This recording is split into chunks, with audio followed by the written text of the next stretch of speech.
Good afternoon, class. So today is 5th of February, and we will have to again cover the current affairs of today. The first news is related to the Sero survey or the serological survey, which estimates that how many people could be infected in India and how much is the population that is still vulnerable for the infection of the COVID.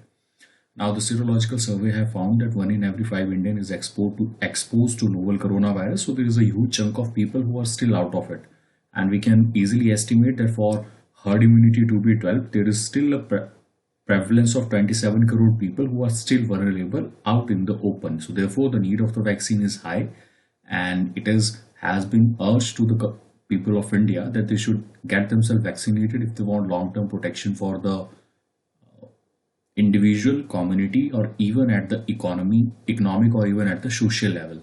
So I hope this is clear. There is not need to go much into the article that has already been said, but I hope you understand what is the purpose of this.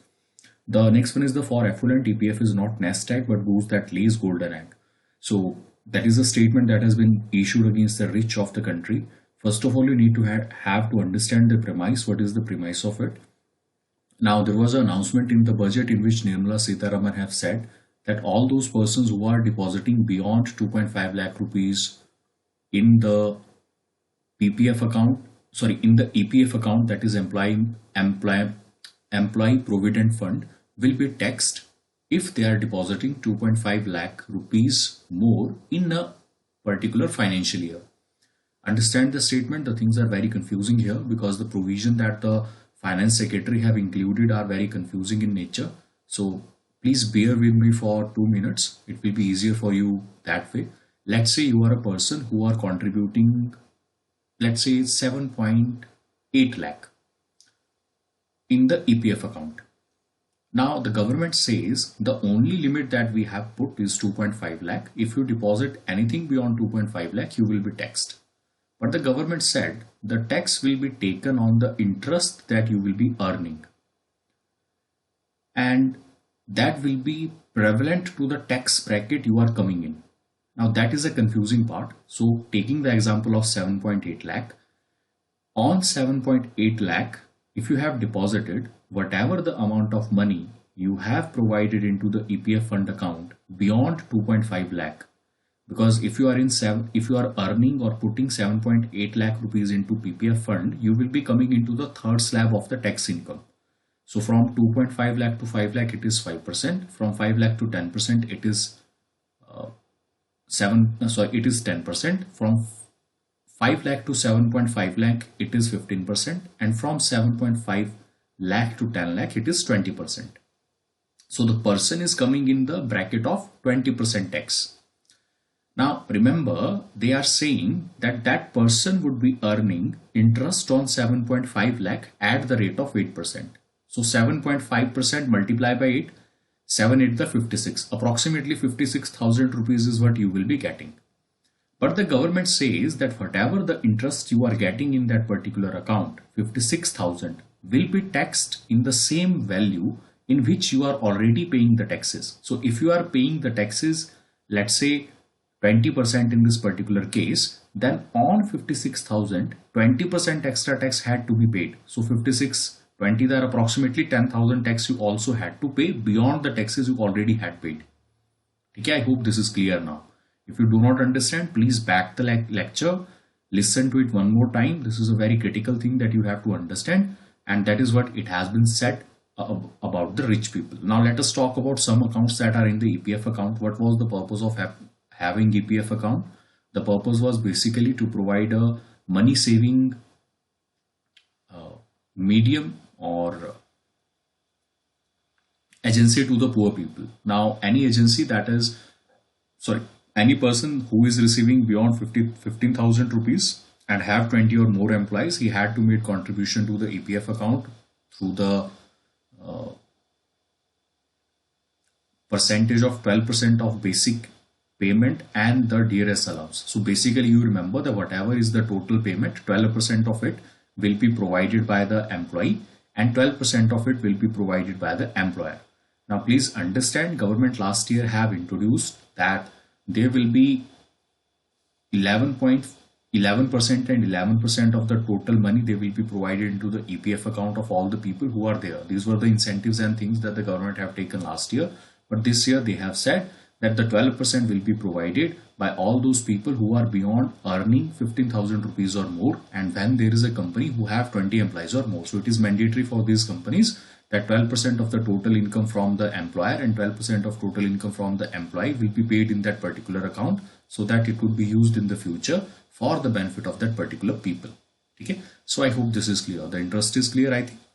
Now let us moving on to the next part, that is US government calls for dialogue. So the government of US have initially issued a statement. They have said that everybody has a right to protest. The peaceful protest is the backbone of the democracy, and they have also supported the claim of the farm reforms that Indian government is going to introduce. Please remember, the introduction by the Indian government is supported by the US farmers because it is not harmful to their domestic industry. Otherwise, they would have not supported it. It is beneficial because the subsidy burden in India is huge. And there is a possibility that by this particular move, the subsidy burden in the agriculture sector will be less. And therefore, it will be better in competition with the agriculture of United States of America.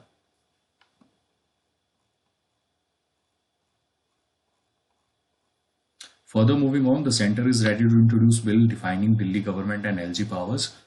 I hope you remember there has all a running tussle between the Chief Minister of Delhi and the Lieutenant Governor.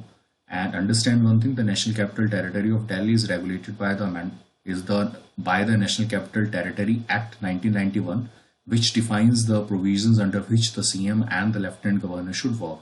Now, these cases have multiple times gone to the Supreme Court, and Supreme Court in different judgment have allocated that there is a mechanism that is needed to be followed, and this mechanism is needed to be provided with the possibility that amicable relations between the two should be established. Now, the central government is completely defining a will and providing a will in which there will be demarcation of the powers between the two agencies and how they will be functioning with one another. Now, in the cases of the Union Territory of Jammu and Kashmir, they have clearly defined that if there is any form of dispute between the CM and the Lieutenant Governor, then that will definitely take hold for, if more than 1 month, then the decision of the Lieutenant Governor would be final.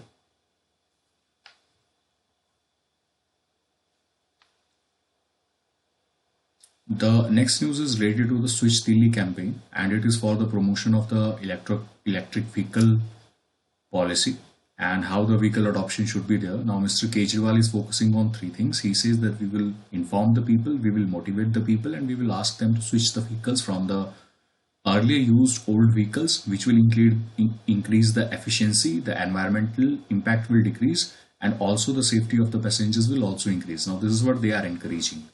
So I hope this is clear, and this is a good campaign. I think Switch Delhi, and you can also start this campaign in the state of HP, Switch Shimla or Switch Manali, something like that.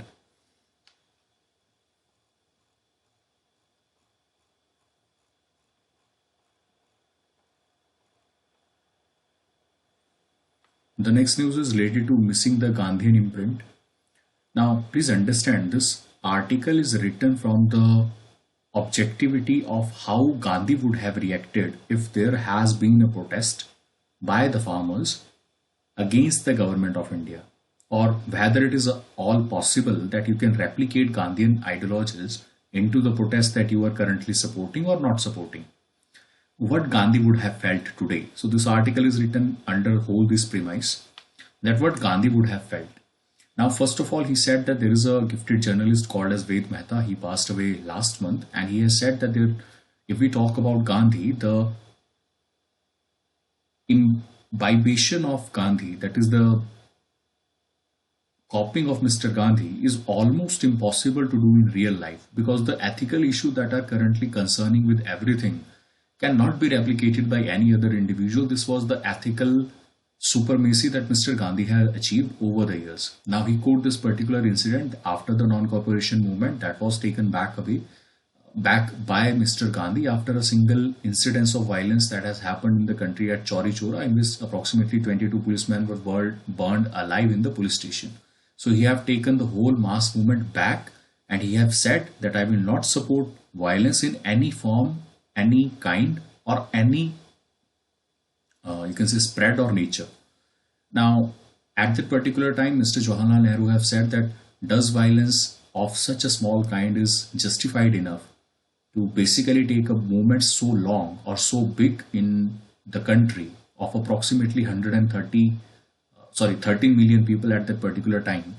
Is it possible to do so? So Mr. Gandhi only replied and he nodded in yes and didn't give any explanation and all other things. Now he says that the casting of the doubts today or asking about the Gandhian philosophy today may not be justified in one way or another, because holding the ethical level of Mr. Gandhi may not be possible wherever a single amount of violence will take away all the movement that you have stood for.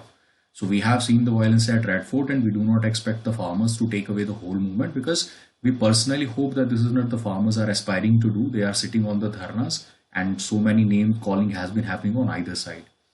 So when we talk about farmers agency, initially when the Britishers were there at the time of Gandhiji, so they were not treated in parity with the Britishers, but Mr. Gandhi made his space accordingly in comparison to to the British government, and then they decided that this is what we will stand for. And then there was an equality of negotiations in which Gandhi have uplifted himself from a lawyer, a barrister, to the people who have practiced non-violence, and his ways and dealing of the methods were uncompromised in any of the situation. But we do not expect farmers to do so. Now there is another possibility, that what is a type of a persuasion. Now as the government is doing so, the persuasion of the government is a welcome step. We already know that persuasion can lead to the breaking of the winds, the breaking of the waters, and there may be something that could be moving forward on the part of negotiations. So the adamant attitude that the farmers have adopted, the government is true in its sense that they are using the path of persuasion. Now the persuasion is also of two kinds. When we talk about persuasion, there are two philosophies that Gandhi have already stood for. Now the first philosophy is that the persuasion can only happen between the individuals or the people who have enjoyed equality among themselves. And second one is the philosophy that if the other person does not have the information and does not have the knowledge, then they need to be educated, they are needed to be informed.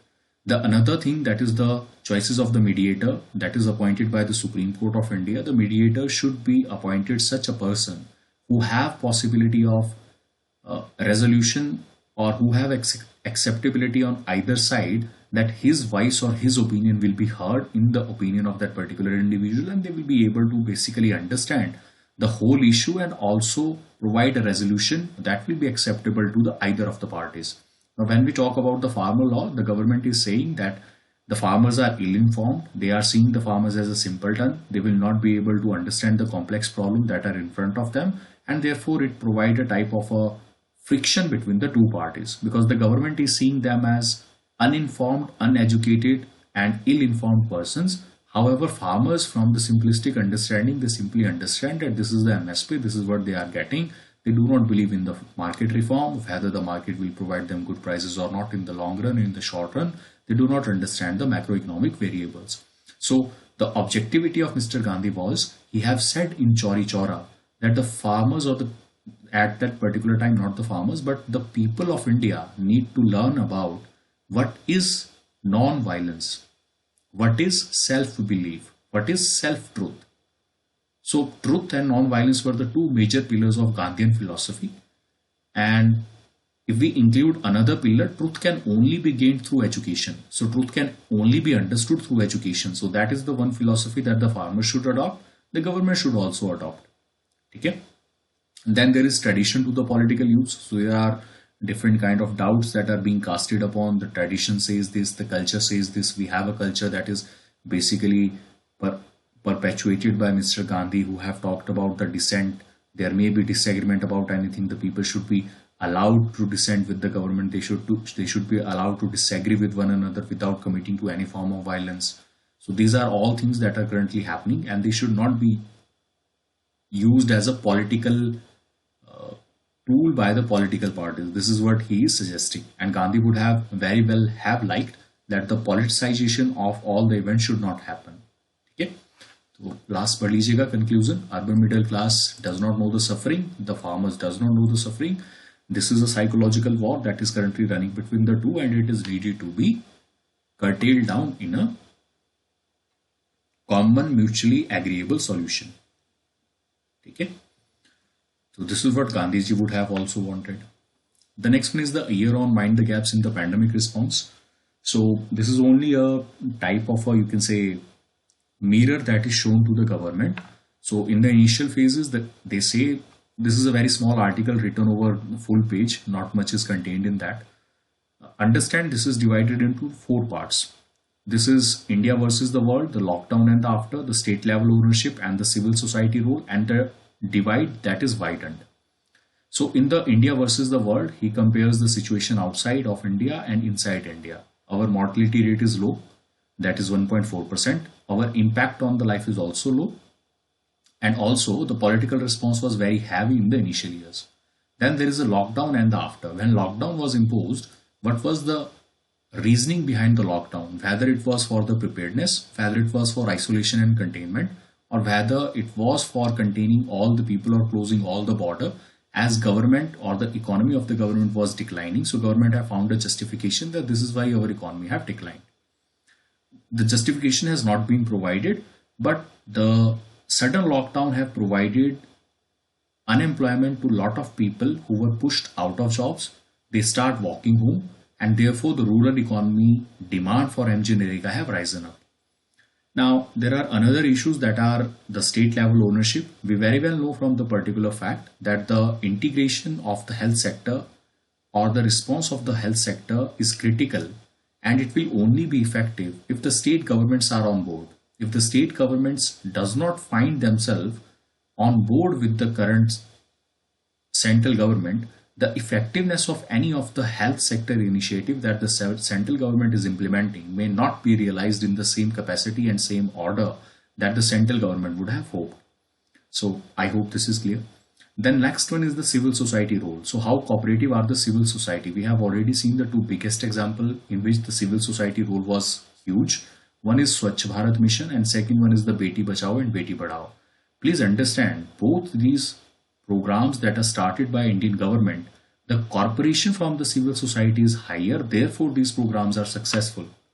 It has led to a psychological change, and we very well know for the implementation and successfulness of certain specific program, the upcoming civil society can play a lead role that will actually lead to the justification of the targets that the government have set up for itself. Now, please suggest me and think about it. We had 2 programs, 2 successful programs.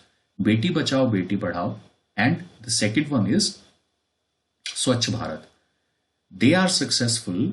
This is just an interview question that I am posing to you. They are successful because the government have taken up the civil society on board. Suggest me one other reform that could be done very well in the society with the help of civil society corporation. I will give you 10 seconds, think about it.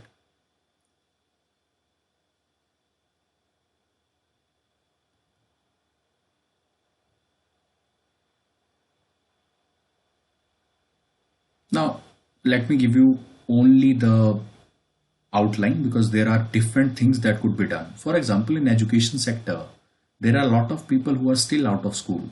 Can civil society as a whole assume themselves a responsibility that all the people who are working in the factories, in the building and construction workers, they will be educated by the civil society, and there shall be a duty of some person, or you can say some professional, every month that he will teach a certain specific class for one day. So there may be new teachers every day, but the syllabus have to be completed by multiple different people at the sites.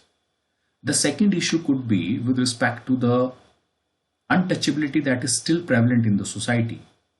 Can society as a whole come up and they can banish the untouchability, in which they will get together, the people from the lower caste and the upper caste will get together, and they will share the ideas, and they will listen to what the untouchability or the practices of untouchability the lower caste people are suffering. Okay, so these are all activities that could be done. If we talk about in the health sector, then the civil society can organize a type of a food wastage that is currently happening in India shall only be provided to all those NGOs or located nearby the anath ashrams or the vridhashrams, so that they get also quality and nutritious food. Okay. Let's say there are urban areas in India. I think there are 3,000 of them. So can those 3,000 urban areas be included to basically cater to the nearby ashram or provide facilities to nearby ashram? A certain part of that budget shall be kept for the welfare of the people. Okay, so these are some of the things that could be done. Okay, they can be included by the civil society participation. Now, further moving on, the divide have widened, the inequality have risen, the livelihood of the million people have decreased, and the rich have gotten richer, the poor have gotten poorer. Okay, I have already told you this one statement. Remember, it is very effective. Whenever there is an inequality issue that is coming in the paper, do write this particular line. And the line is, the capacity of poor people to earn more is less, and the capacity of poor people to earn the less amount is also less. Okay, I hope you understand this particular statement, what I mean by that. The next news is related to the way forward in Myanmar. So this is a crisis of Myanmar. Please understand, whenever there is an internal crisis, there are two things that are already needed. I have told you this in history. You need two things to be a strong economy: strong internal support, strong external support. Then only you can say that there is a possibility of exiting, and there is a possibility of basically providing a good rebuttal to all the allegation. Now here we are talking about the situation in Myanmar. Now he have compared the situation in Myanmar with the one that has happened during the cyclone Nargis in 2008, in which approximately 1.38 lakh deaths has been recorded in the state of Myanmar, and there was a displacement of approximately 15 million people. Now at that particular time, the international organization were asking Myanmar to take help, aid, or anything that is possible to help the people. The Myanmar army was in control. They declined it. There was imposition of sanctions on them for declining and not reporting transparently on the actual deaths and the actual deaths and the casualties that have happened. So the international community provided sanctions on them. Myanmar did not budge under the sanctions because the Myanmar army had good relations with China, good relations with Singapore, who accounted for approximately 34% investment. Then there is a mix of poverty over there. Now whenever there is a poor country like Myanmar that only live from hand to mouth, the possibility of bringing in nationalism, talking of human rights, and talking of privacy are secondary issues. The major issue is the food on the table, and army has been very successful in using that particular emotions in maintaining loyalty of the people to themselves. So there is hardly any incitement that could happen in Myanmar against the violation of the civil rights, against the violation of the fundamental rights.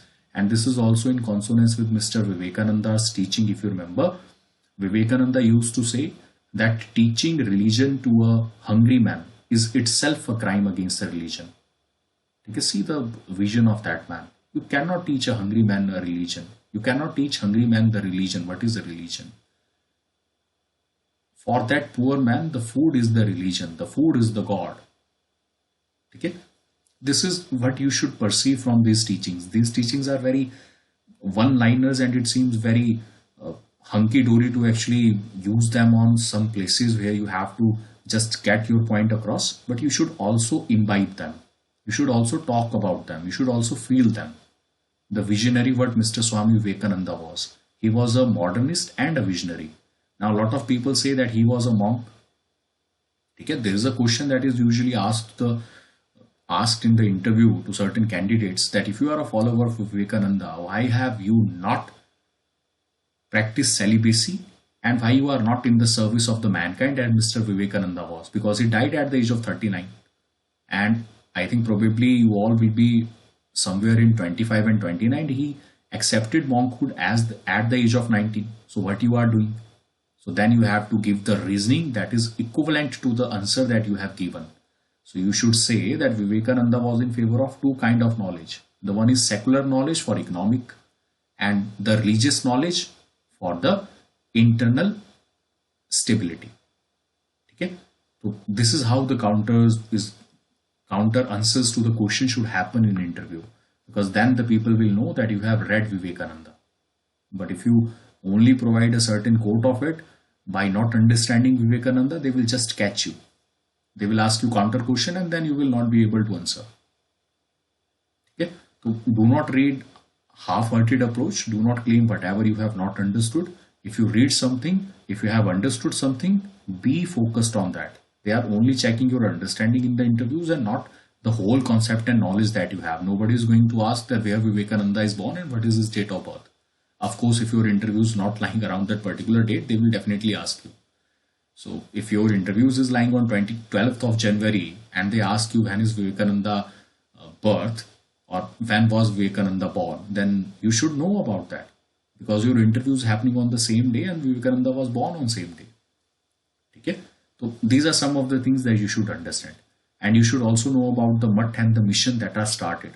Which one was started by Vivekananda, whether the Math or whether the mission. Okay?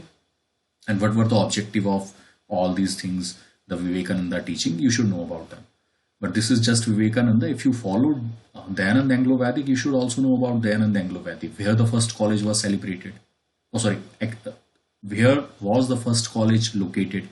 It is not located in India right now. In present India, the first DAV college that was established was not in India. Then there was a dispute between the Dayanand Anglo-Vedic followers. One is Gurukul, one is DAV. Okay, why it is called as Dayanand Anglo-Vedic? What is the purpose of Dayanand Anglo-Vedic calling it as DAV? And all the DAV schools, these are schools where English medium is the basic teaching and it is focused upon Dayanand. Okay, so these are all the questions that you should have understood. There are 10 teachings of Dayanand. What are the 10 teachings of Dayanand? What Dayanand says? Okay, why Dayanand said back to Vedas? What was the objectivity of asking back to Vedas? So these are all things that you should answer. Now in the case of Myanmar, these are all things that the international community also had to answer. Now international community should know three things. The first thing is the fabric of the society. The second thing is the hold of military. And third things, whether sanctions will prove effective or not. And in all the three answers that we are getting, local people are loyal to the military because military is providing them food. It had investments and cheap labor, therefore the domestic industry will fulfill because they will provide garments and textile to whole of the world. I have already told you multiple times, Thailand, Bangladesh and Myanmar are the three countries where the labor is so cheap that their products, if you see today, there are certain products who are coming from Bangladesh and Myanmar and they are, for example, Nike and all other shoes are now currently manufactured in Myanmar and Bangladesh. You will definitely find if you have bought any shoes in recent times that is made in Bangladesh, made in Vietnam or made in Myanmar. These are the 4 or 5 countries who are now pioneer in textiles and all the shoes and all accessories that are related to clothes and other activities. And the last one is the role of sanctions. Sanctions investment role we have talked about. Okay, fabric of society we also talked about. What was the third one? The third one was with respect to the international community or the internal pressure whether Myanmar can handle it. So yes, Myanmar can handle it because it had good relations with all the people all around the globe. It had good relations with European Union nations, good relations with China, and China is one of the major disputes that the world community had to balance. So, plus I am going slight off topic here, but let me tell you, the situation in Myanmar, how quickly it will change, will decide who will be the next superpower. If America is not able to solve this particular situation, there will be multiple events that will be happening in the world now, centering USA and China, and they will be fighting in other backyards. Myanmar is the new backyard where America and China will fight with one another. I'm telling you, there will be certain bouts that will be provided to one another at different platforms. America will talk for restoration of the democracy. China will talk of complete engagement for the benefit of the people. And this is how they will be fighting with one another. ठीक है, इस बात को ध्यान रखिएगा. तो Myanmar के बारे में तो इतना ही था. उसके बाद HAL is planning to export light compact vehicle. 3 things you need to remember. Now, first of all is the export. They are thinking that we will export this particular vehicle to the Indian Ocean region countries where they are located. Second is they are also planning a manned unmanned aircraft. So there will be an aircraft which will be accompanied by another unmanned aircraft. ठीक है, तो एक में pilot होगा, एक में pilot नहीं होगा. जो अनमैन्ड वाला पायलट होगा, अनमैन्ड वाला एयरक्राफ्ट होगा, that will be travelling some far kilometre ahead of the particular individual, but the control will be in the hand of the individual who will be in the aircraft. ठीक है, सो pilot नहीं होने के फायदे क्या हैं कि आप डीप टेरिटरी में जाके भी किसी दुश्मन पे अटैक कर सकते हैं. So this is a futuristic technology on which HAL is working.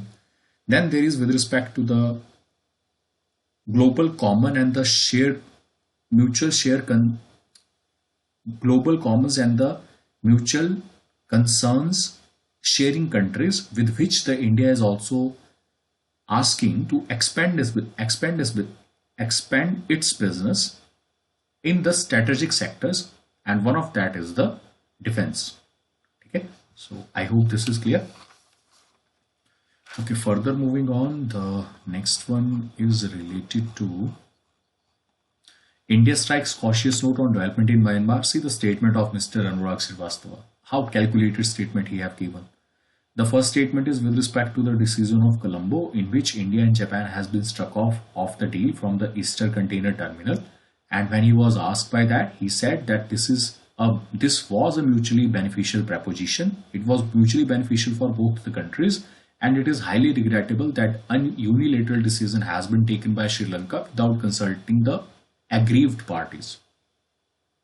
One line. You need not to talk about much. Just in one line, you have summarized everything. Mutually beneficial proposition. This was a mutually beneficial proposition, and we are aggrieved and disappointed or regrettable, whatever word you want to use, and we regret the unilateral decision taken by Sri Lankan authorities. The next question that was asked to him was with respect to Myanmar. Again, the same statement. As the member of United Nations Security Council, we are deeply concerned for the restoration of the democratic values in our neighboring country, and we hope that the concerns that we are having with respect to the Myanmar region will sooner or later will be restored. ठीक है, एक line, बात खत्म. ज्यादा बोलने की जरूरत नहीं है आपको. तो इस लेवल पे तैयारी जो है वो करना शुरू कीजिए. ठीक है, चलिए further moving on. The next news is related to ICC convicts Ugandan rebel commander for war crimes. So this ICC is not International Cricket Council. This is International Criminal Court. ठीक है, so International Criminal Court have convicted a person called as Ong Wen, who was the head of Lord Resistance Army, which was involved in approximately 61 charges of murder and rape, and his only defense was that he was also recruited at a young age, at about 9 years, by the agencies, which led to the psychological breakdown of the thinking and also decision making, which led him to do such crimes over the year. But the the International Criminal Court did not accepted this particular justification that was given, and they said that we are not talking about the psychological condition of Mr. Dominic, and we are talking about his crimes that he have committed as the head of the Lord Resistance Army and the crimes that he have committed. Now, please understand, Lord Resistance Army had killed approximately more than 1 crore people and abducted approximately 60,000 children in the violence that they have committed in 3 countries, Sudan, Congo, and Central African Republic, just because they wanted a Christian-dominated society over there, and this society should only be regulated by the 10 commandments of the Christian world. Okay, now this is the amount of crimes that are committed on the basis of religion by Christian community. Okay, whatever it be, if it is in Africa, this is the amount the Christian community or the Christian religion or the basis of the Christian religion, although it is all wrong. I am not justifying that any religion sanction any type of violence, but in the name of the religion, in the name of the Christian religion, this is the crimes that have been committed. Sorry, this is not 1 crore people, but 1 lakh people. 1 lakh people were killed. Now 1 lakh people has been killed in these 3 countries, and this is generally called as a terrorist attack and not religious vilification.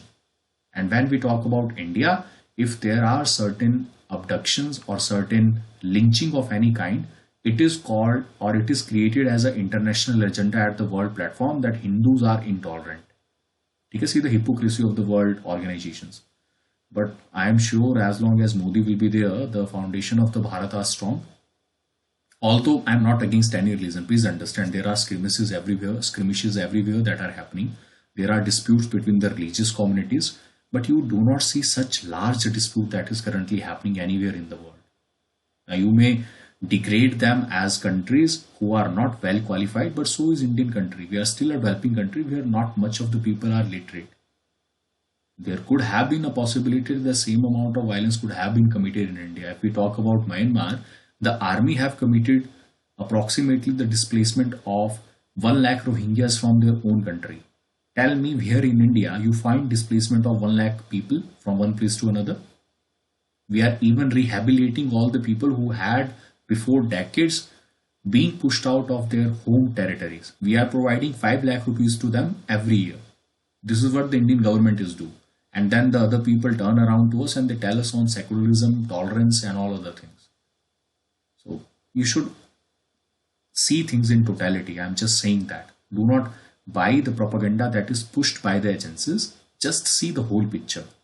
I am not in favor of any form of lynching. The human rights needed to be upheld. But the human rights responsibility upholding is not only lying with the Indian government. It lies with all the government and all the organizations and agencies of the world. I hope this is clear. Okay, further moving on, the highest capex ever over 2 period. So direct questions were put to the finance secretary, and this is the interview that was there. You can read this interview. I think no. So this is the expenditure secretary who have said all the questions that I have been raising. He have answered the same, but justification is good.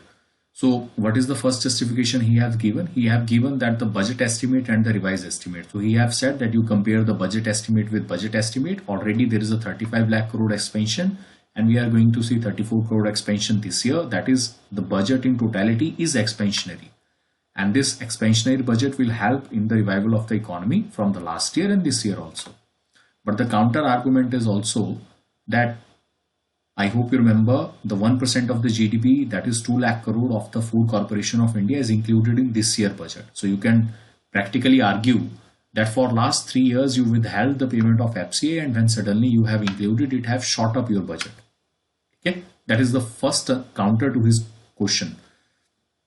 I do not know why the counter was not asked, but let's move forward. The next one is the 73,000 for MG Narega. For that he have given a very good counter. He have said that of course we understand that the actual capacity of the MG Narega exceeded beyond 1.10 lakh crore. But next year from the month of April, we are hoping that as the urban areas will start functioning, so the people will start moving from the rural area to urban area, and therefore the demand in the rural area will depreciate. As the demand will depreciate, therefore we have provided a low allocation. Although he also suggested that if there is more need for the allocation in MG Narega, we will be providing that further in by the budget extension. The next one is the defense spending. The headline numbers don't show a substantive increase. So he says that there were some economists who were saying that the provision of budget and pensions, how it can decrease, because the pensions and the salary should increase as army is recruiting more and more people.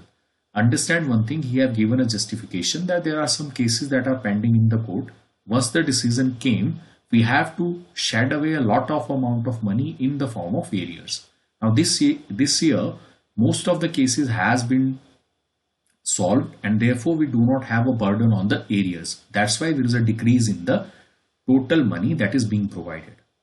So I hope this is clear. So I think that is it for today. Yeah.